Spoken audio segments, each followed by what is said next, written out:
Awesome. So thank you guys for being on here. We're right into the tail end of lead generation.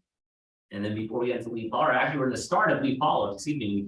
We finished off lead generation. We're right into the lead follow-up aspect.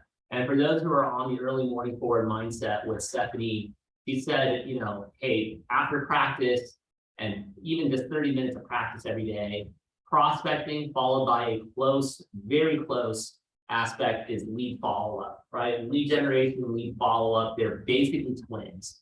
So lead generation, as you know, we went through about a week and a half, almost 2 weeks of it, was generally going to be focused on making new contacts and generating new relationships. Lead follow-up will be now, hey, you're still making your contacts. If you're coming from a daily 10-4 standpoint, it still counts as a contact. But now you're following up at everyone that said, hey, we have a relationship, and the relationship could be cold, it could be warm, it could be hot, but there's an interest in them buying or selling real estate, right? So by them being interested in buying or selling, they've attacked the time frame. Now we're going to set appropriate follow-up to make sure that we're addressing any questions, any concerns that they have, anything of that nature, right? And now within keeping every lead, we're going to say what is lead follow-up, how to lead follow-up, how to actually do it, and what to do after following up, right? First and foremost, if you noticed from our last couple slides or last couple classes, the likelihood of a move is anywhere between 7 to 10 years, right? So Monica and I, we've sold homes since effectively since 2015. And we figured that even some of our 2015 buyers sold in 18, 19, 20, 21. The market was still going up. They sold, they bought again, all that fun stuff.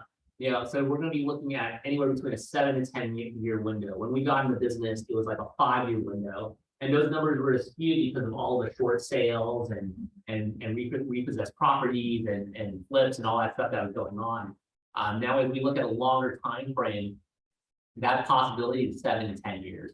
So if you're farming a neighborhood where someone like my wife and I just bought in the last 2 years, then the likelihood of us selling like next year, very low, right? You look at our family, our youngest is 3, we're probably there for at least 7 to 10 years minimum.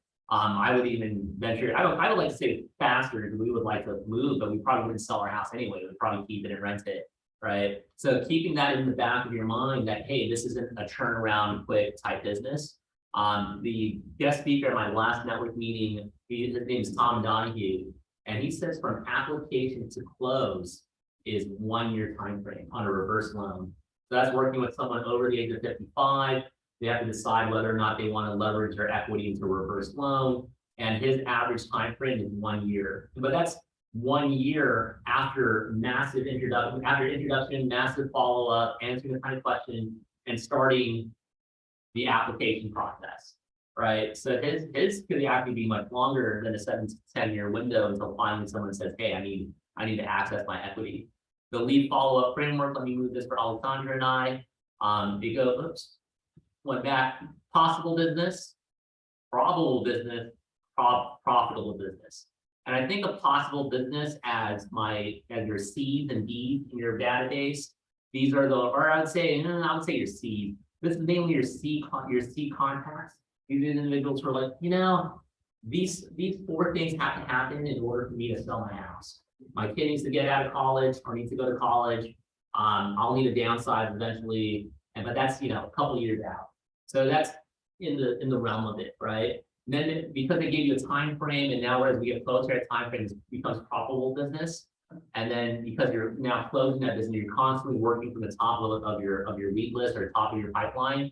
You're going to be selling more real estate on a consistent basis than living what Stephanie called this morning the 90-day crazy cycle, right? Like living in that feedback loop of constant excitement, dread, angst, excitement to be closed, and then starting that vicious cycle over and over again, right? And up next, if you aren't first or second in their mind, you probably won't get the business. I want to spend some time here because I think we do a great job as an entire office of lead generation. I think this is one of the most successful groups I've been a part of, and I can just hear it, I can see it, and people wouldn't be frustrated if they weren't lead generating, right? We become frustrated because we're doing the front end work, but we're not getting the results. See, there's the front end work and there's the back end work. And the back end work is the lead follow up. You know, one of the things, most powerful things one of my coaches helped me do is she helped me flip the script. You keep hearing people say, oh, lead generate, lead generate, lead generate. Yes, lead follow up. Now it's no. Hit those first calls, get your price reduction, get your whatever you need from your clients, knock that out as quickly as possible. That's immediate profitable business right there in the pipeline. Then the next step is, hey, you have lead follow-up. You have people who say, yes, I want to buy, I want to sell, I want to do this in real estate. Make that your first hour, because the lead follow-up typically means that they're going to anticipate your call and take the call.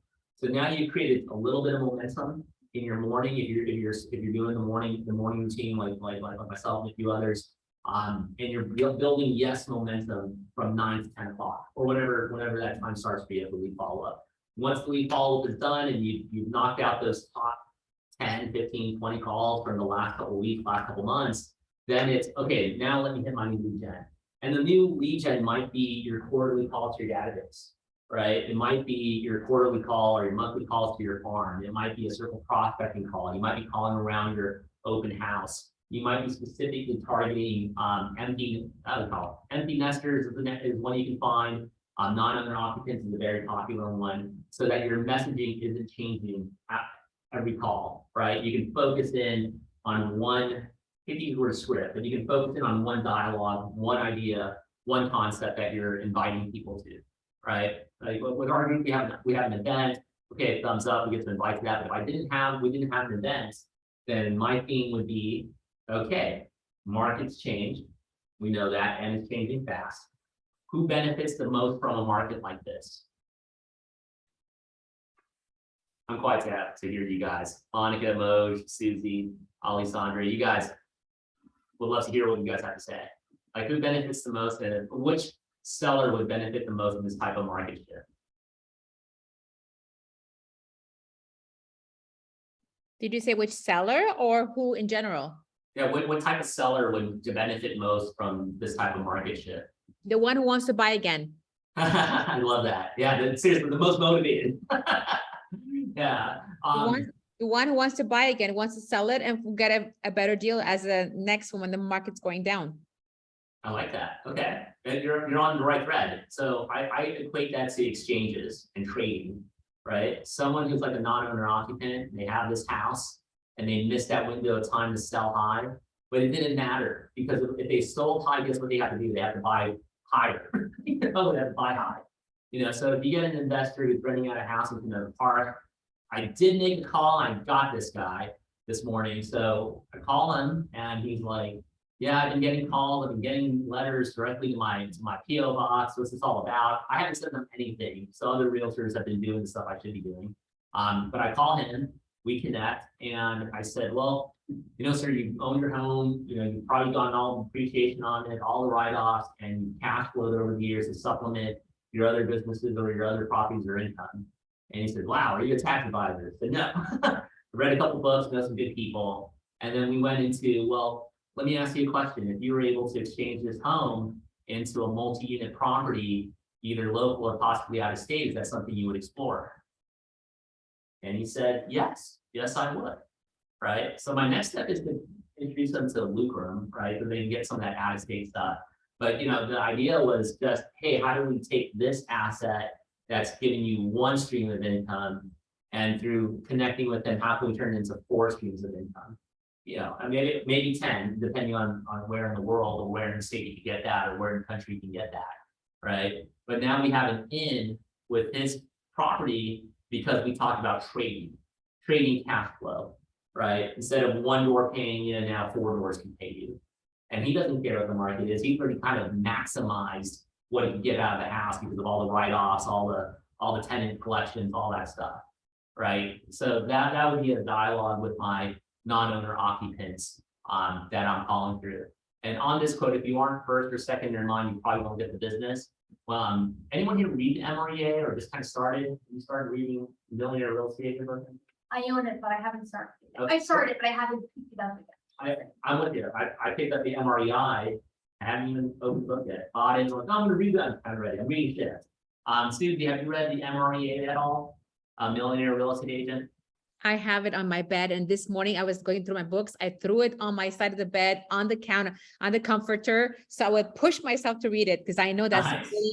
that's like the Bible, right? In real It, estate. it really is. I mean, not to take away from KW in general, but you can go plant yourself anywhere. And if all you had was that book and shift and maybe the one thing, and just a small library, you would do fantastically well in business. And there's a lot of stuff about your personal life in there too, that the one thing and the MREA and shift focus on, you know, not to get too far off, but it's the stuff at home. Like my wife constantly reminds me that the stuff at home ain't great. The thing that you build on top of it will just fall with the rest of that foundation, right? And I So know- the big advantage, we're all solid. Thumbs up. Awesome. And I know Stephanie suggested this morning also. She said, you guys have to read that. You will not create, it's not brain surgery. You just follow whatever it's written. Oh, 100% agree. Yeah, you totally nailed that. You know, on top of that note, in the book, I think it's chapter 2, maybe 3, like right when they get into real estate, they literally talk about like when you think of soda, you know, you usually mention two, Coke and Pepsi, Pepsi and Coke, something like that. When you think of like performance shoes, you think Nike, Adidas. Okay, there, Nike, Adidas. You think of, I don't know. I'm trying to think of brands now. Like when you think of social media, you're probably thinking Facebook. There you go, Facebook, Instagram, Facebook. Now it's the same company. You know, you think of a search engine, you're probably only thinking Google. When you're thinking door-to-door service, you're thinking Amazon, maybe FedEx, right, or the U.S. Postal Service, and the list goes on and on. And then, so when it comes to real estate, so I had an aha moment, and my wife and I are like, hey, we have enough money, let's go buy another house. Who are we calling? Right? If it weren't for our industry, like we know some of your realtors, like seriously, who would we be thinking about? Right? It's not every day that we're getting stuff in the mail. It's maybe we have a couple friends who are posting about their stuff online, but we would hope to think that it would be someone that, you know, is out there. Or if I'm your friend and we're thinking, hey, we want to buy this house, you know, I think Alessandra's in real estate. What do you think? You know, whatever that internal dialogue that's happening when we're not around, we want our names to pop up. Yeah. Right. So that's kind of the point of that quote. How to lead follow up. So I'm going to tell you now, this is God's way, Gary Keller's way of follow up, right? And it's awesome, right? I'll get to that anyway. The fortune is in the follow up mind share. So I can tell you now, I'm a sinner. I don't do any of this. Oh, really? No. Any? Okay, I do the 4 touches quarterly call. We just started doing a monthly email. Just started. We don't do the 2 touches and we don't do the annual event. Okay. When it comes to cement, I think we do a great job, a high job of the 1 to cement.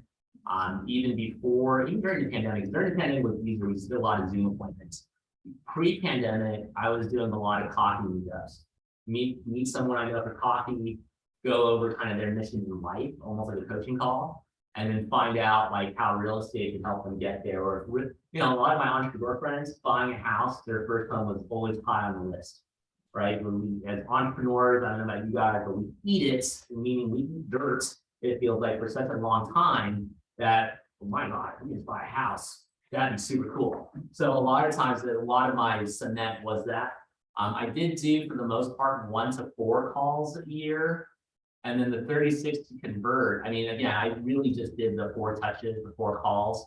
Part of my lead follow-up would have been sending them CMAs.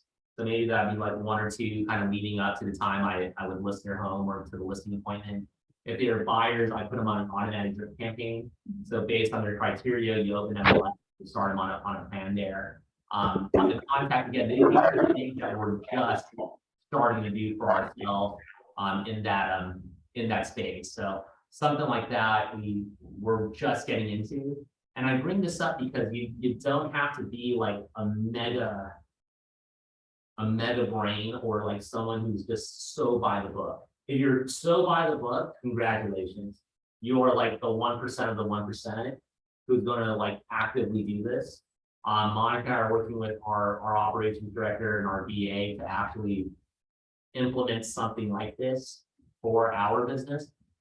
Mon, if you happen to hear this, if you can take a screenshot, I think this is a really good one work with Josh on in terms of creating for our own process. But I mentioned our failures because our failures are basically failing forward, right? You can't wait to like have all the messages down so perfectly that you're paralyzed by analysis. Yeah. Right? So the market's constantly changing, and taking any action is better than taking no action, right? And I've met a ton of people, some in this office, others elsewhere, who will take so much time to develop the most beautifully crafted presentation, well planned out email, and you know what? Nothing, because they're not taking any action with it, right? So I would rather you fail forward. Now take this and use this as aspiration, but don't wait till all this is perfect in order to start making your phone calls. You know, all that stuff will come, all that stuff will follow, believe us.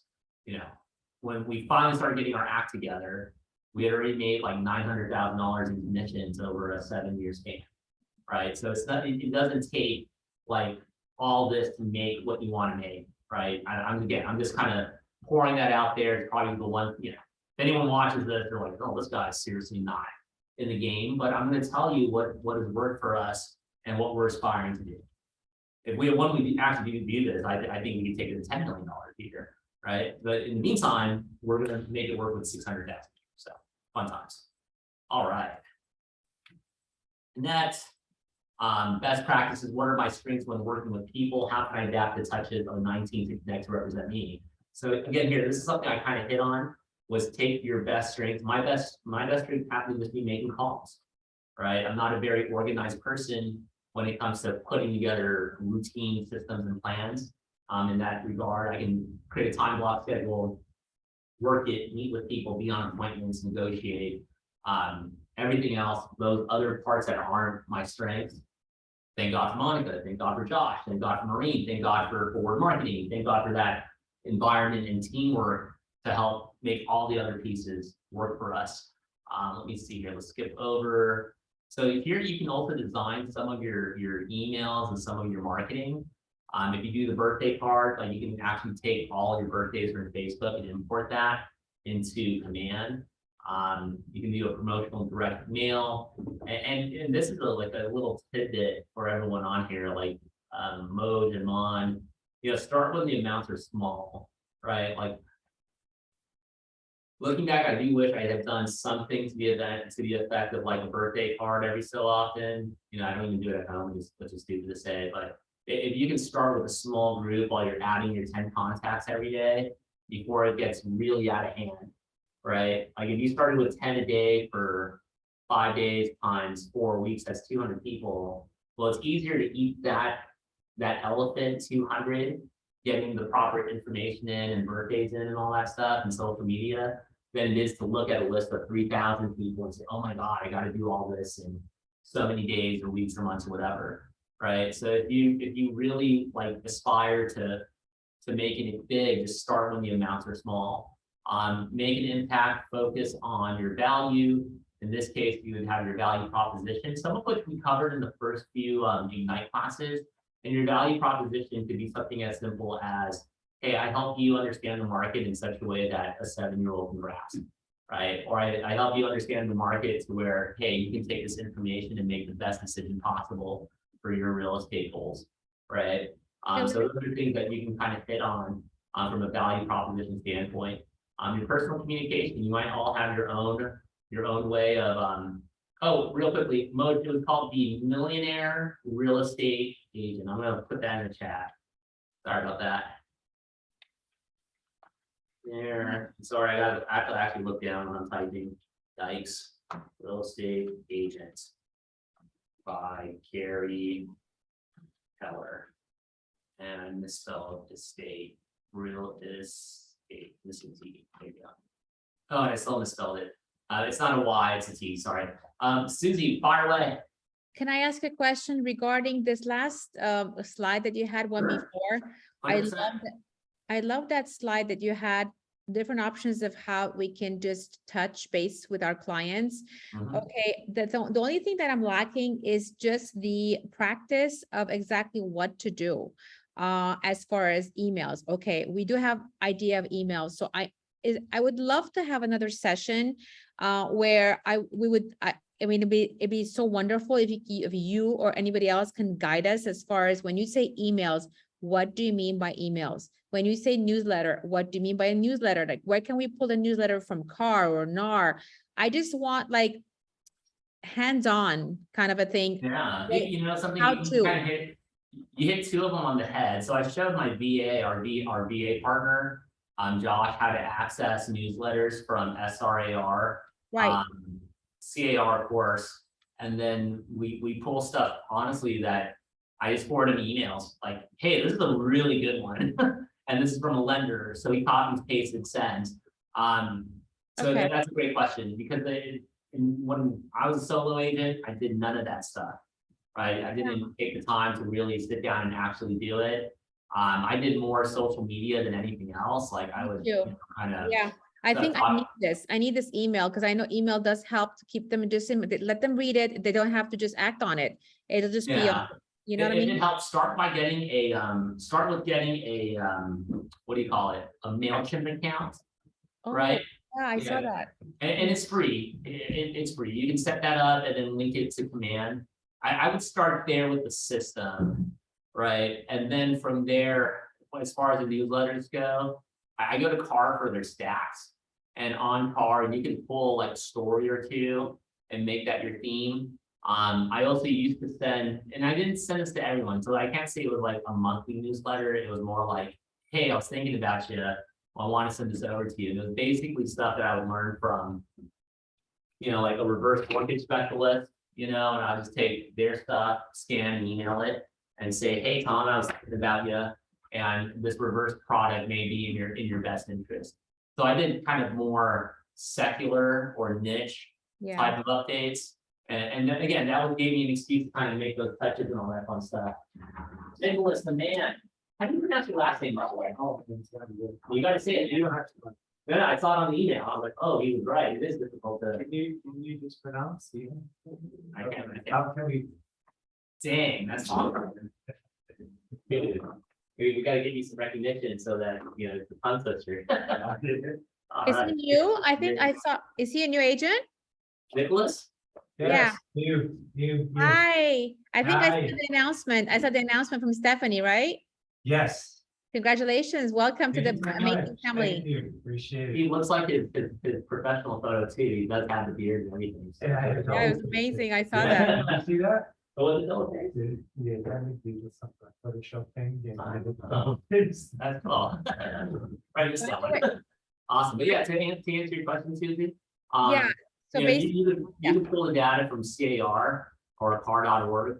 I also use the time networking. So like, I missed the meeting, but they had the what's his name, something Thompson or Kevin Thompson. They had the stats guy here. If you go to if you go to his website, you can pull like a ton of his newsletters too. And then you can send that out as well. Okay. I mean, I still give them the shout out. I say it's by this person. But yeah, I mean, I never did it when I was a new agent, to be honest with you. I really just stuck it out with calls, texts, and social media. Didn't have an event, didn't have any of that stuff. I plugged into other events from a networking standpoint and just made it part of my social media. Again, it's not the poster child of doing this. just a quick thing also on the database question. So if you do add the names of all your new clients or connections on the KW command, or do you do it on the SRAR? Oh no, well, both. For SRAR, for the MLS, it's just for drip purposes. Right. So send them MLS. I don't put their phone number on there. Just first name, last name, email. Yes. And that's it. And then for command, I totally have them on command. So either way, if you're transacting and putting them through escrow, your TC will have to upload them to command anyway, or he or she has to find them on command. So I think if you work with Mina, you still have to give her your password, you know, the access. And Yeah, I did that already. But I just am wondering, for database, people just add it on command for new contacts. That's the best way to do it, or do you do it on like your own database, like a Excel sheet? Yeah, you know, I tried both, and I found, you know, I made the mistake of sticking with an Excel spreadsheet. I mean, if you start there, because like, you know, you're waiting to get your license number or something like that. You know, we have agents who kind of go through different things. you know, start with an Excel spreadsheet because you can convert it and upload it. Yeah. Once you have command, though, I would highly suggest you work through it. Because then Yeah. you can keep your calls, your notes, your email logs. Once you link your Google or link your Yahoo to it, it Yeah. even tracks your email use, right? With interaction with that contact. And then because I'm drip campaigning through my Gmail on the MLS link, I see their interaction on that too on command. So it's all in their timeline. You know, we have timelines where people have all these emails from transactions. I mean, it's all kind of timed out in there, so you can actually see the history of your relationship with them. Because most of it is still on my cell. I've kept all of them on my cell. I just say this person buyer, this person seller, this person potential. I mean, I haven't put it on command, which I don't think it's a good idea, right? Well, I mean, you know, ultimately what works is what you work, right? I mean, if it's going to lead to paralysis, don't make the change right away, like all of it, you know, keep working it, but maybe every day your daily 10 forward, adding 10 from your phone to command, right? And then as you're adding them, you're texting them and, hey, this is Susie. I just came across one of our old text dialogues and just wanted to see how you're doing, how you've been, and then see where the conversation goes. Or this is like an easy one if you're following with buyers or especially buyers. Hey, the market's kind of done a 180 from the last time we were out together. You remember when we were like having to offer our firstborn child, you know, in order to like get an offer accepted. Now it's definitely not the case. I've noticed that there's 146 homes kind of in your specific price range. And I was curious to see if that's something you wanted to explore, right? And then you can kind of make that go as you, and then it is true, under 800,000, there's 146 homes in the valley, 3 bedrooms or 2 bath. You know, so there's definitely some opportunities that are out there. But those are things you can do as you're taking them from your cell phone and putting them into the database. And I'll throw this out there. I mean, I'm a realist. Not everyone stays with one company in their career. Maybe they leave and come back. All this data that you put in can be exported out. You know, You can. Okay, totally. Yeah, you Sure. can export the whole thing and Yeah. put that into another CRM. Or if you know you're in KW, you would just want to move it to a top producer, or you want to move it to Zoho, or you want to move it to Salesforce or whatever. You can export everything into a CSV and upload it to your chosen database. I know you don't have time, but one quick question is, would you recommend me putting a new client onto an automatic email? Yeah, I wouldn't mind. I mean, automatic email on, and now so Command also does have a ton of you know, now that I think about it, it does have a ton of newsletters and marketing things you can send out, right? I just tend to not use it. I mean, we're teaching our VA how to do it, thumbs up. Me personally, I just never liked it. Because I know what I like to receive in my inbox, right? If someone's telling me about how to like clean my house during spring break, I'm like, delete or unsubscribe. So when it comes to that, I would say, yeah, I mean, if it's MLS and it's all about them buying a house or they just want consistent updates, great. There is one that now that I think about it, I've been doing for 2 years now, maybe 3 years. Neighborhood market update, right? That's a campaign on command. As long as they have an email address and you at a minimum have their home address, or you designated on a map locations that resonate with them, every month, like usually the first week of the month, they'll get an email update of the market. Lovely. Yeah. So that is like an autopilot one, you know, it's automatic, they get it. I guess that would be the closest thing to a newsletter that I've given people, you know, that's about it. And I guess that would be a neighborhood newsletter if you want to count it that way, but it's a market update, right? And it's an auto one. Now, what I'm doing right now with our past clients, and we can do this with everyone we know who's a homeowner, is call them, let them know, like, hey, you probably noticed a change in the market. Yeah, I have. I want to let rest assured that you're solid. Remember, you bought it for us. For the conversation with our past clients, you bought with an incredibly low rate, all things considered. And hey, you're hunkered into a wonderful house.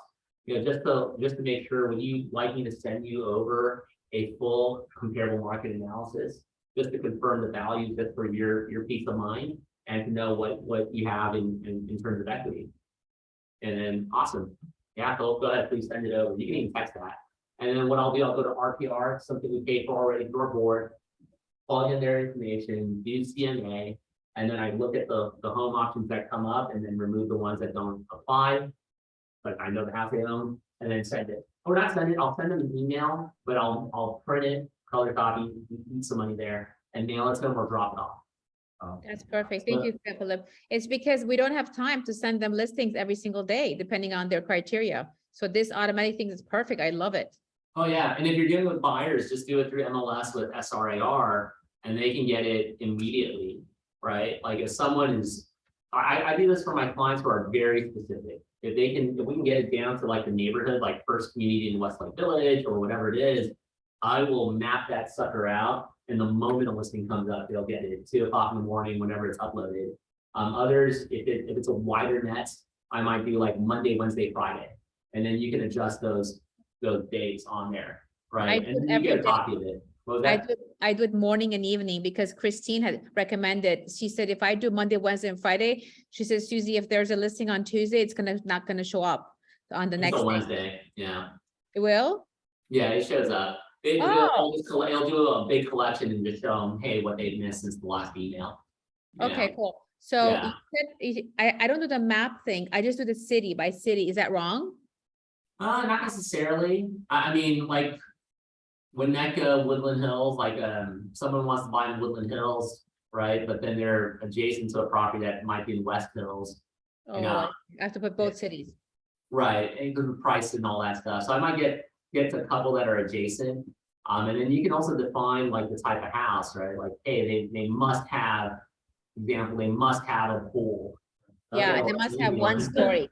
People Right, want or- one story now, one flat story. They don't want Yeah, theirs. And then you click that off in details, like, hey, it must have one story. Awesome. So you go from 700 homes down to, I don't know, 500 homes. 10. Oh, 10 houses, yeah. So it drops tremendously lower. And then as a buyer tip, I know I'm part of crossing a lot of bridges here. Look for a home, and I just found this out of networking. I was searching for one specific client up to 975, thinking that, hey, their max is 950. If you want to get into West Hill, you really got to stretch that dollar. So I ran into a friend who I haven't seen in maybe 3 years of networking, and she said, hey, I got this new listing. It's 995 in West Hill where they want to buy. And I was like, oh, that's a bummer. You know, my clients can only do 950, like absolute max 950. And she said, this is really key. She said, will they need closing costs? You know, will they need repairs? So it depends. The house needs repairs, but they don't need closing costs. They can do 950 all day if it's a match. And she says, you know what, show it. And I'm like, what? $45,000 off the top, potentially. Well, what was that Today. today? Yeah. That's today's market. Dude, 45 off the top, right? So 995, she's willing to help us get through at 950, assuming my clients don't give her a headache. We're gonna do our best to still protect them, but 45 off the top in the neighborhood they want to be in. At the price they want, potentially at the terms they want, right? So that's part of our value proposition, is that we know a ton of realtors out there. Add your personal communication to it. I love the words crush it, right? So at the end of my emails, it's usually gonna read crush it if it's from my cell phone. And know your stats and data. I think we kind of hit hard on that a little bit with RPR, leveraging that. Moj works with us. And Moj, just know that, hey, just say, hey, Philip, Monica, Maureen, Josh, this is what I need. And Moj, we got your back. Thumbs up. All right, follow-up communication. Excuse me. This one is potential lead sources, called in, community events. We came back from the one thing, and the biggest takeaway was that all you could do was one item. Just make that your focal point, right? All you could do was call out, like making calls outward, then make that your one thing. Don't worry yourself with the social media marketing and open houses, all that stuff. Maybe you've got a genuine 4 hours to focus on something, just pick one. Don't get 5, right? Traditional marketing, your agent website, blogger, newsletter, sign calls when we don't have signs out there, client referrals when we're building up our client base, purchase leads, let's lead with revenue, don't spend the money we don't have yet. Past clients, we're working on building that. You know, so a lot of times it might be, why are you thinking about buying or selling? Tell me more. What will that do for you and your family? These are some key questions that you can ask, or this tell me more of a statement. But these are things you can ask people on the phone. One recently that we started asking is what in the next 2 to 3 years, what life event could happen in the next 2 to 3 years that would cause you to move? Right? And that is a question to kind of get people thinking about the presence and all that fun stuff. Real quickly, I have an aha to kind of share with you guys. If we're working with buyers, right, and they're super like pessimistic about the rates, like I'm just gonna wait until they come down because, you know, right now, like, man, 7% is pretty high, and I think it's gonna get higher. And I'm gonna say, Nicholas, I agree with you. And that's why more reason than ever, you want to lock in at the rate that we're at right now, knowing that, hey, we're gonna negotiate likely the best terms you'll ever see on a real estate deal, and possibly at a price that makes the most sense to match your preferred payment. If we are able to do those two things and max out before the interest rates get double digits, is that something you and your family would be open to exploring? Yeah, or something to the degree of follow-up, right? Now, let's say they're totally optimistic and they're like, oh, I won't buy because this is too high and I'm gonna wait for rates to come back down. Now, depending on what you're studying, rates are gonna go up, no doubt. We're thinking through 2024, we're gonna see a slowdown in real estate, right? So here's the strategy. Well, no, I totally agree. And I think if we all had a crystal ball of the perfect time to purchase with rate and price, we would all do it, right? Now, let me ask you a question, Nicholas. If we were able to, you know, if you and I believe the same thing, we believe the rates have to come down at some point. That's how they're going to drive the economy back up again. That's how it's going to get stimulated. Economics 101, right? So what if we were able to lock in the current rate, and this gave the same understanding, at the terms that the best term we can get that we've ever seen, and still at a price that makes sense for you and your preferred monthly payment. And here's the kicker: we can do what's called a 2-1 rate buy down, funded by the seller. So the seller will buy your rate down for year 1 and year 2. And by the time the rates are able to be in a position to come down, now you're able to refinance into the interest rate that you want. We call it marrying the house, dating the rate. Is that something you would be open to exploring? For sure, and I would say this way, so if you can make the numbers work right now, then you have a lot of opportunity in the future when the interest rates going to come down. Oh, yeah. You can refinance it, you can make your numbers much better. So that's the thing, if you make all these things work what you said, right? And if the numbers work, why not? 100%. You have 100% like better chance to refinance in the future. And make your numbers even better. Oh, yeah. That's the thing. So you have to make your deal. Yep. It's a matter of goal, market, and moment. How do we marry the two together? Sure. Right. If it works, if numbers are great now, it's gonna be even better in the future. Yeah. Okay. So our clients who buy in this market will look like geniuses. For example, like I saw one property in West Hills. It's pending now because it's 850. And when I checked the price before pandemic, it was 825. No, that's right. For sure, someone found the deal, didn't care about the interest rate. Yeah. They loved the deal. So now what's gonna happen? Maybe in 1 or 2 years later, interest rate is gonna come down, they can refinance it. Yeah, They they're in. want. Yeah, absolutely. So Philip? yes, you think fire away. Just a quick question and as a comment is my loan officer told me that we can't lock in any rate unless they have an offer, unless they have an address that the buyer wants to put an offer on. Yeah, that's fine. Yeah, it's definitely a moving target, and that's even more reason for the buyers to be aggressive out there, and not only in searching and being open to your suggestions as their agent, but also in terms of the offer. Right. Yeah, I was kind of sad about that because I wanted them to lock in a rate for like 3 months or so that they have a deadline to find something in 3 months.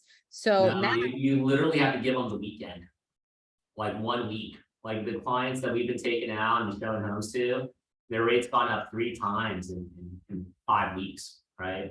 And we're expecting to go up even more. So it's almost like what Gary Keller said, the race to the bottom. Like how fast can we get to like the bottom price that everyone will like to say, hey, that's it, no more discount, you know, or a raise to like, I would rather they just say, hey, we're going to increase the rate to 9%, and that's it. right? Instead of this, oh, now it's 7.2, now it's back to 7, now it's 7 point, if they can just jump to the, just say, hey, our goal is 11, we're gonna make it 9, and now you have 6 months before we jack it up to 11%. That would Yeah. save us so much drama, and back and That's forth. the property, 849. Oh, yeah, I saw, well, I didn't visit that one, but is it really? Yeah, it's 8,000. That's crazy cool. That's crazy. Someone found the deal. Yeah. And you know what, you take that experience and you share that story with the people that you're connected with. We're seeing deals left and right. Susie, in Glendale, they're changing everything in terms of building plan. So if you have a single family residence, God bless you, because you can do so much now with it in Glendale. It's unbelievable. And condo spaces, that's the thing with Glendale. It is so small that everything will just be dramatic in value. So this is our post lead follow-up conversation. From lead follow-up, they go back into repeat referral, and then you're right back into the database, right? You're right back into the connection mode.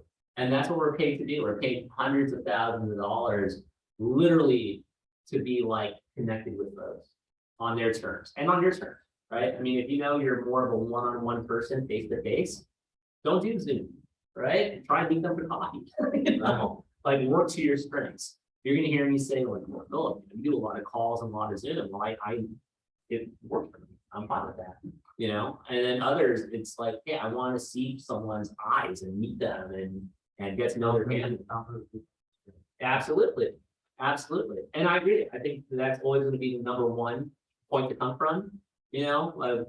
Crazy Monica and I with our schedule is kind of like, okay, we gotta kind of pick and choose our battles. So now we're doing events, because then within an event you can have all the people that you want at the event there, and now you're kind of fulfilling those wishes until it's time to help them acquire.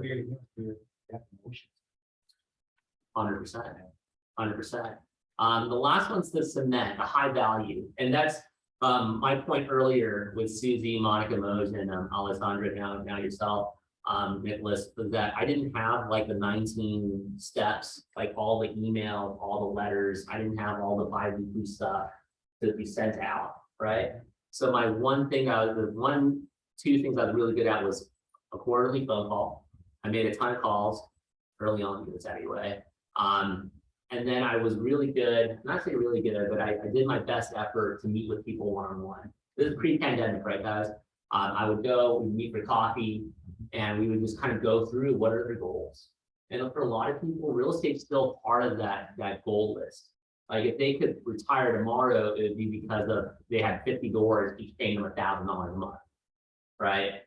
Or yeah, very, very rarely does someone tell me, oh, I want my mutual funds to pay me that. It's kind of not exactly the same dialogue. Philip, Yeah, fire wet. on that note, when you do meet with the client face to face, do you have a buyer's agreement for them to sign at that moment? Are you doing those buyer's agreements? If I'm meeting with someone and they're not, like if it's more of a consultation, I might not have that on me per se, right? Like if I know it's a buyer's appointment, now Philip of today doesn't need just to get the paperwork signed. I have to have them meet the lender over the phone, get the pre-approval, and then I might send the BRE via DocuSign, right? You're doing it? Are they signing it? So are you signing everybody with the agreement? Not necessarily, not everybody. Yeah, they're not doing I it. mean, I'm kind of like ashamed of doing it. They kind of I don't want to push them to doing it. no, I mean, the ones that are like onesies, like for example, working with Raul, right? Yeah, the buyer we're going to show an off-market property to, definitely have them sign a BRE. If you're showing something that's off the MLS, 1,000% get a BRE sign, at least for that one single property. Or if you have just like 5 properties that you're showing them and it's single representation only, yeah, definitely have them sign it, because you might not even get compensated from the seller, right? Or from the other agent, potentially, so you have to collect it from your buyer. Are we getting it every time? Not necessarily. I mean, eventually Maureen will send it over for them to sign for DocuSign, but it's not like an absolute must. We used to have it more so in the prior market. We were like absolute maniacal about it, because a lot of times people just go around and work with the listing agent. Yeah, right, exactly. So, Another question I have is, once we reduce the price of a listing, do we need to have our seller sign it? Of the Yes. new price? Yeah, we have them sign what's called an MT, on Okay. your car form, modification of terms. And then on there, it has like the price adjustment on it. Now sometimes we have it built in, like we'll just have it written into the listing agreement in years past. And we knew we took it over price. And then we might write in there, hey, after so many weeks, we're gonna reduce it. And that's written in there, but if you don't have that written in, you use an MT, modification of terms, and they would sign off on that. Well, the thing is that my seller does not want to sell it for that price. So I kind of convinced her so that we can get like a more action on it. So Mhm. she's probably not gonna be liking it when I just send her saying the modification of terms to $695. She thinks that it's gonna be sold for that price. So I'm kind of like, don't want to scare her by sending her this MOT. Yeah, well, I mean, if you send her the MT, you can say, well, this only allows me to change the marketing price. Yeah, Ultimately, you decide whether or not to accept an offer, or Yeah. once we countered and it's still not an offer you want, and we've kind of reached the bottom of the counter, then you can decide to still say no. It doesn't mean that you delivered a buyer who's offering this, now you must sell it. No, it's all still negotiable. You so know, it's MOT is optional, right? It's optional. I don't have to do it legally. no, I mean, no, legally, you still have to have the client sign it to adjust it. But you know, but in terms of like her having to sell the house legally, she doesn't have to sell it if it's not a price that she wants. Right, so by adjusting the price, it doesn't mean that she has to sell it for that price. It's just Right. giving her the opportunity to get more buyers, more eyeballs into Right. on the house. And sometimes they even start with property value. Yeah, absolutely, right now, especially this, yeah, no doubt. You know, you Doesn't need mean, more foot traffic doesn't mean seller has to. now.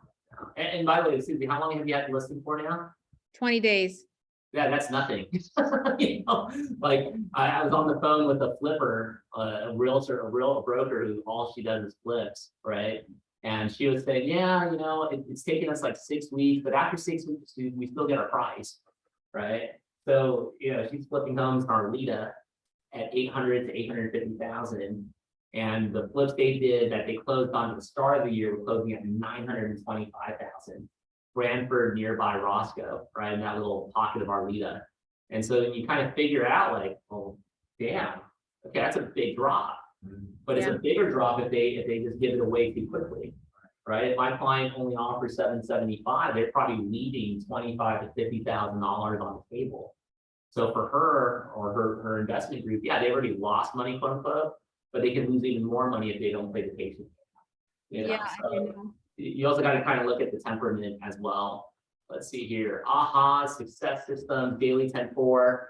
One of the best cures would be your conversations. You know, the amount of people you're talking to on a day-by-day basis, whether new mets, follow up, all the fun stuff that we're doing. You know, I'm beginning. I've kind of crossed that bridge and started accepting that text messaging and DM is part of our world. So if you're getting in a two-way conversation, that counts as a contact, right? You know, you're putting it out there that like, hey, if you know that I communicate best through text and you know I own a house and you're sending out there, hey, Philip, I had this aha moment. I know you bought your home, let's say 3 years ago, right before you got your license, I imagine. And hey, you know what, Philip, I know you bought your home 3 years ago and the market's changed, but it's not the same market that it was 3 years ago. Like your value, I noticed, isn't the same value of 3 years, it's still up. Would you like to receive a complimentary comparable market analysis for the market of the moment? Now I might text back, heck yes, emoji face or whatever, like thank you, right? Okay, I have 2 questions. Number 1. Is there something like dumbing it down to, you know, like something that's real complicated instead of a CMA? Because I remember asking someone Mhm. if they, you know, hey, it's cool if I do like, you know, this free CMA of your house, like, oh, what is that? Yeah, So totally. what would be a good, like, this is like a price assessment, is that? I feel like that's kind of a strong, Yeah, there's a Right. one sheet you can use. Hang on here. And I'm going to use, so this could come across a little difficult, but bear with me, right? So I'm going to go to srar.com. I'm going to quickly log into my matrix. SR 207061051.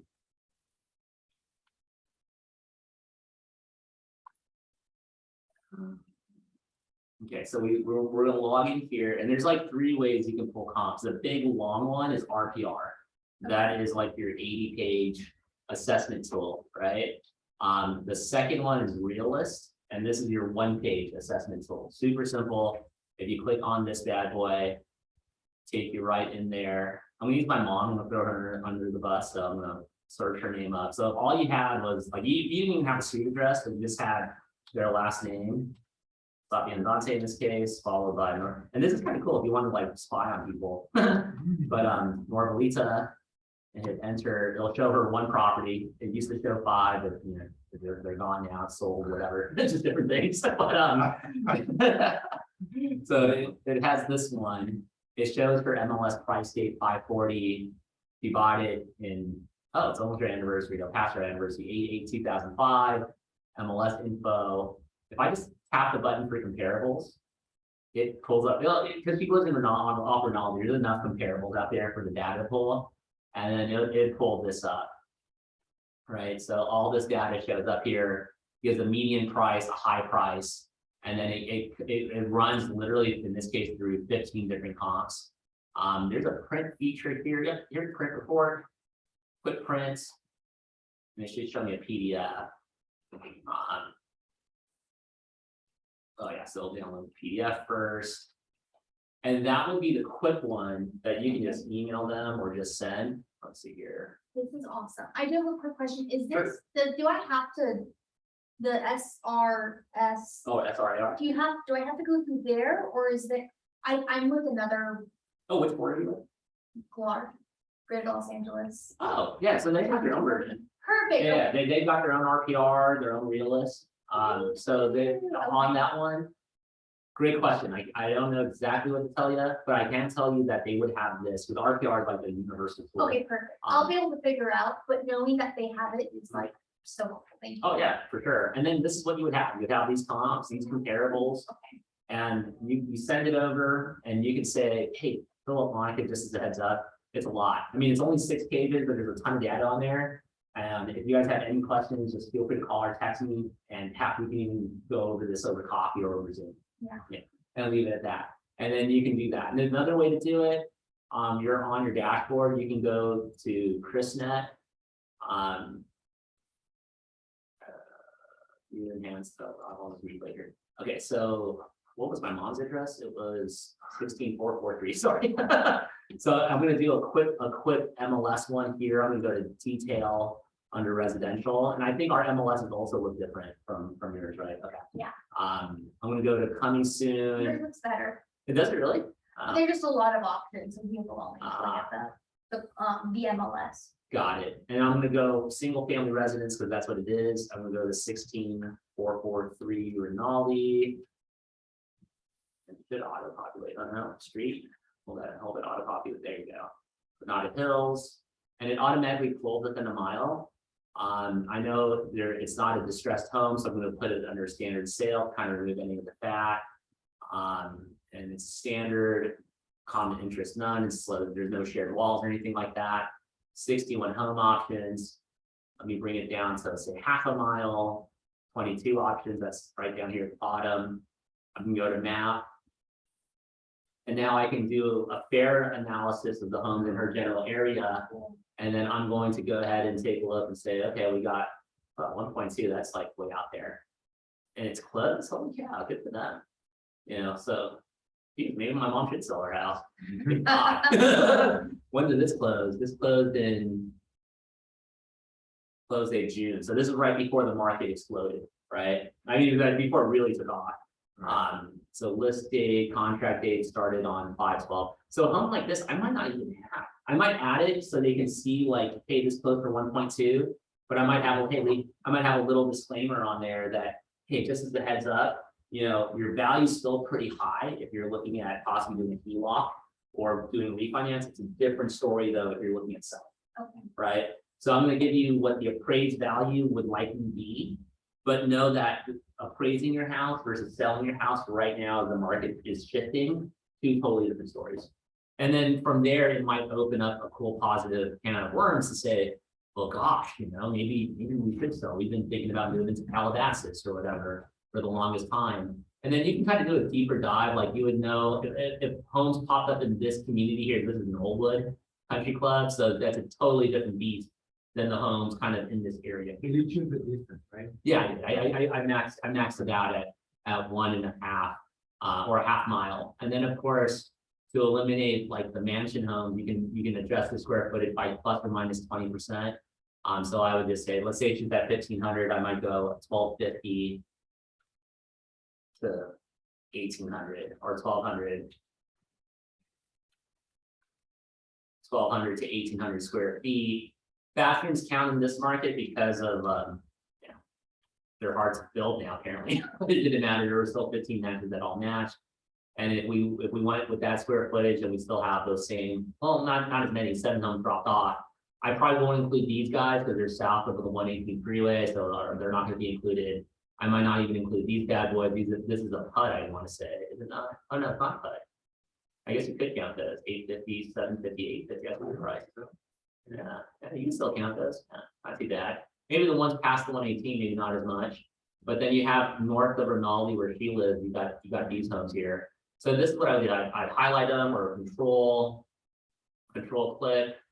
And let me just do this one over. Control